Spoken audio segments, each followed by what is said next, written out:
Let's talk about something huge. When a colonial power comes in and tries to systematically erase a people's history, their identity, how do they get it back?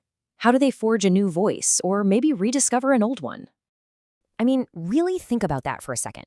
How does an entire nation reclaim its identity after being told for generations that it has no culture worth remembering? That's a massive challenge. And it's exactly the question we're going to dig into today.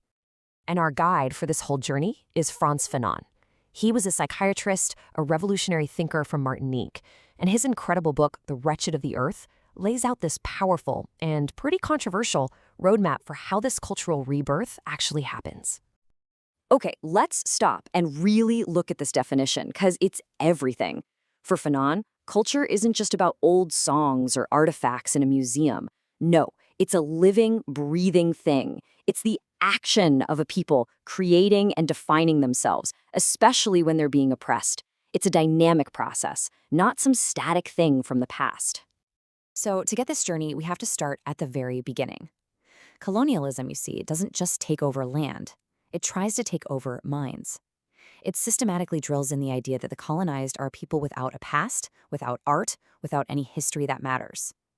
Fanon called this the death and burial of its cultural originality. So, how does the native intellectual, the person educated in the colonizer's own system, first react to this? Well, that brings us to what Fanon calls phase one, assimilation. In this first stage, the intellectual pretty much tries to beat the colonizer at their own game. They adopt European styles, they write novels and poetry that are all the rage in the metropole, and they basically try to prove that they've mastered the occupier's culture. The whole point is to show they're worthy, to be seen as an equal, but on the colonizer's terms. And this is exactly what Fanon meant by unqualified assimilation.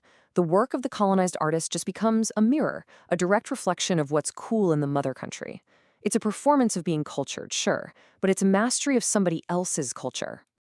But, after a while, that mimicry starts to feel really hollow. The intellectual gets disturbed by it and decides to look backwards, to try and remember what he is. And this is what kicks off the second phase, a deep, deep dive into the past. So now there's this passionate rejection of all things European. The intellectual starts championing everything native, old legends, folklore, ancient traditions. But, and this is a huge but, Fanon points out a critical flaw.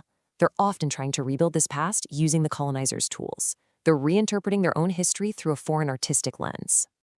And Fanon's critique of this phase is just scathing. He argues that by treating culture like it's just a collection of old customs, the intellectual is only playing with mummified fragments. He even calls them shells and corpses, the dead, cast-off pieces of a past that doesn't really reflect the living, breathing reality of the people anymore. In the end, it's just a stock of particularisms. It's a defense of a frozen, static version of culture that's totally disconnected from what's happening in the present. And here's the crucial point. For Fanon, looking backward like this is a total dead end. By romanticizing a static past, the intellectual actually ends up cut off from their own people, who are out there living and struggling in a world that's constantly changing. Okay, so that realization leads to the final, totally transformational stage.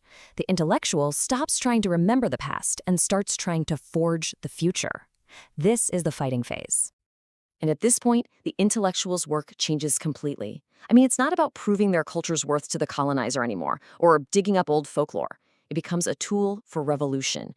They become an awakener of the people, and they create what Fanon calls a fighting literature that's designed to inspire action. And just look who they're talking to now. The audience isn't the colonizer anymore, hoping for a pat on the head. No, the audience is the nation itself. Art becomes a way to communicate, to educate, and to mobilize your own people for the struggle that's coming. And this is where we get to Fanon's ultimate conclusion. A real, living national culture, it isn't found in a museum or history book. It is forged in the fire of the liberation struggle itself. The fight for culture and the fight for freedom are exactly the same thing. It's a really powerful, really compelling framework, right? But does it fit every single colonial situation? This is where the model gets challenged and the conversation gets really interesting. Well, critics point out that Fanon's model is super shaped by his own Afro-Caribbean background. See, in places like Martinique, colonialism meant the complete uprooting of peoples through slavery, which basically led to a near total destruction of their original culture. But that just wasn't the case everywhere else. And that leads to these key critiques. Some argue Fanon's model kind of underestimates early organized resistance. It also can overlook the ways pre-colonial cultures and languages actually survived, or were even preserved by colonizers, using tactics like indirect rule as a way to maintain control. So his vision of early colonial power can feel a little too absolute sometimes. So does all this mean Fanon was wrong? Well, not exactly. The thing is, his three phases probably shouldn't be seen as this rigid, one-size-fits-all historical law that has to apply perfectly everywhere.